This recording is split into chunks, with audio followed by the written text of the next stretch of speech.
मग आता या प्रत्येक विषयाच्या अभ्यासाचे टूल्स आणि टेक्निक्स आपण बघितल्यानंतर एक गोष्ट आपल्याला लक्षात घेण्यासारखी आहे की आपल्याला अभ्यासाची पद्धत, आपल्याला नियोजन कसं करावं हा दुसरा महत्त्वाचा भाग येतो. नेक्स्ट, तर यानंतरचा आपला पार्ट आहे अभ्यासाचे नियोजन व कृती आराखडा.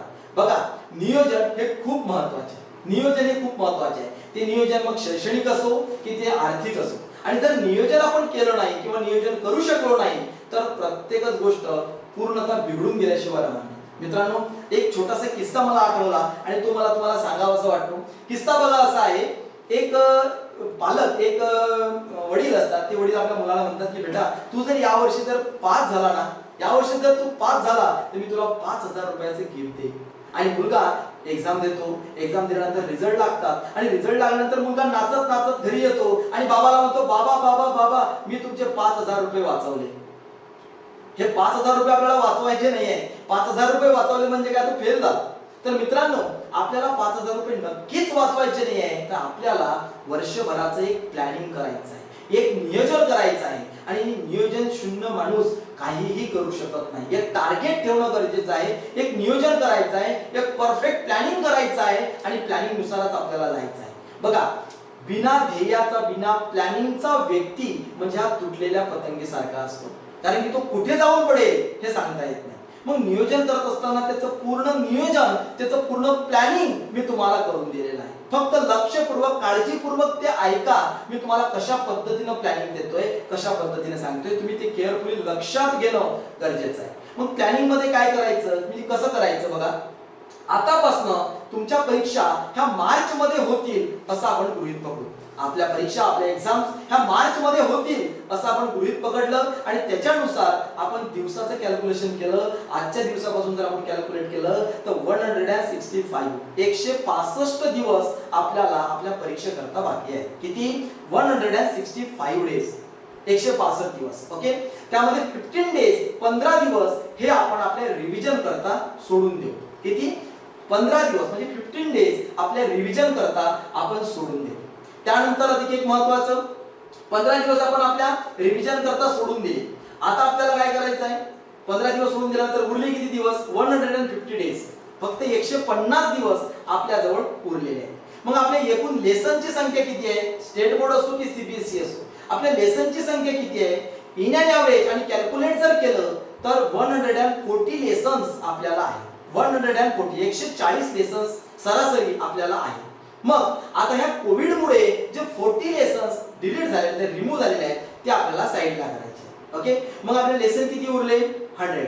मग आपले लेसन उरले 100 आणि त्याच्यानंतर आपल्याकडे दिवस उरले 150. 150 दिवस आणि 100 लेसन्स, 100 लेसन्स आपल्याला अभ्यास करायला, स्टडी करायला आहे. मग आता आपल्याला काय करायचं आहे? आता याचे कॅल्क्युलेशन करत असताना मी कॅल्क्युलेशन काढलं.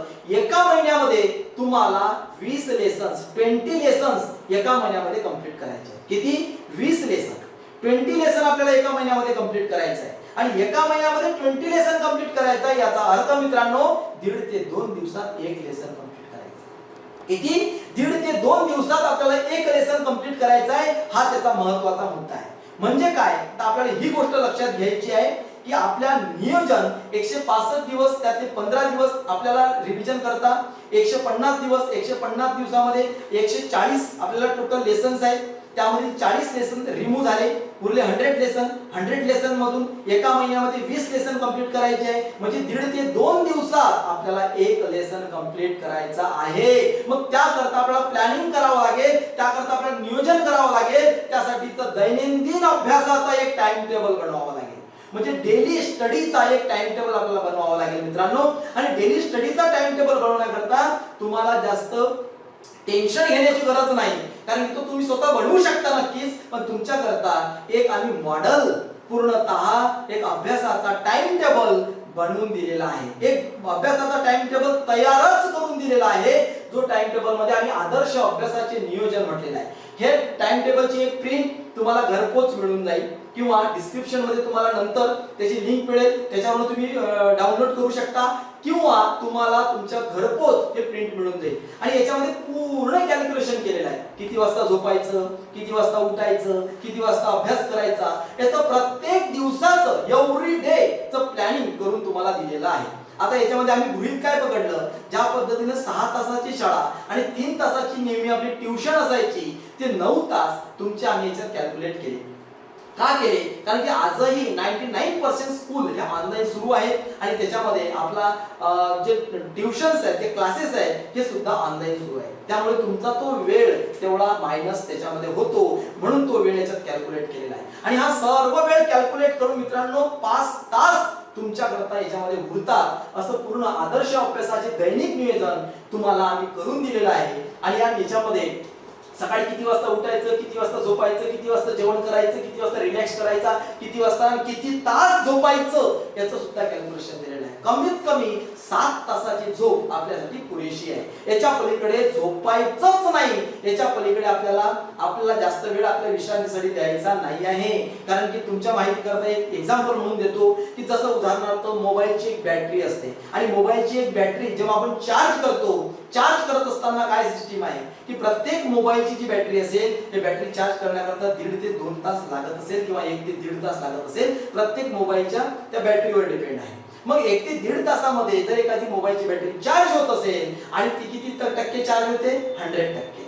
आणि 1.5 तासामध्ये ती जर 100% चार्ज होत असेल आणि आपण जर 5 तास जर ती चार्ज केली तर किती टक्के चार्ज होते, 150% होते का? नाही होत. म्हणजे याचा अर्थ काय आहे की तुम्ही जे मोबाईलची बॅटरी आहे ती जर 1.5 तासाच्या नंतरही चार्जिंगला लावली तर ती एक्स्ट्रा चार्ज होते, त्याच्यात डिफेक्ट येतात, त्यात अडचणी येतात, प्रॉब्लेम्स येतात. त्याला जो नियम दिलेला आहे, त्याला नियम दिला की 1.5 तासामध्ये 100% चार्ज. पण आपण जर म्हणू की बॅटरी आपली, चार्जिंग आमची, लाईन आमची आणि चार्ज आम्ही करतो म्हणणारे तुम्ही कोण? तर बॅटरी आपली खराब होईल, प्रॉब्लेम्स आपल्याला येतील, अडचणी आपल्याला येतील. सेम वे आपल्याला झोपण्याचे जास्तीत जास्त 7 तास दिलेले आहेत, हे पुरेसे आहेत. तेवढ्या तास आपल्याला झोपायचं आहे. त्याच्या व्यतिरिक्त झोपलं तर प्रॉब्लेम्स आपल्याला येतील. ही गोष्ट तेवढी लक्षात ठेवा. मित्रांनो, या पद्धतीने तुम्हाला एक दैनिक नियोजन करून दिलेलं आहे. त्याचा टाइम टेबल तुम्हाला घरपोच मिळेल, जो अतिशय तुमच्या उपयुक्त राहील. नेक्स्ट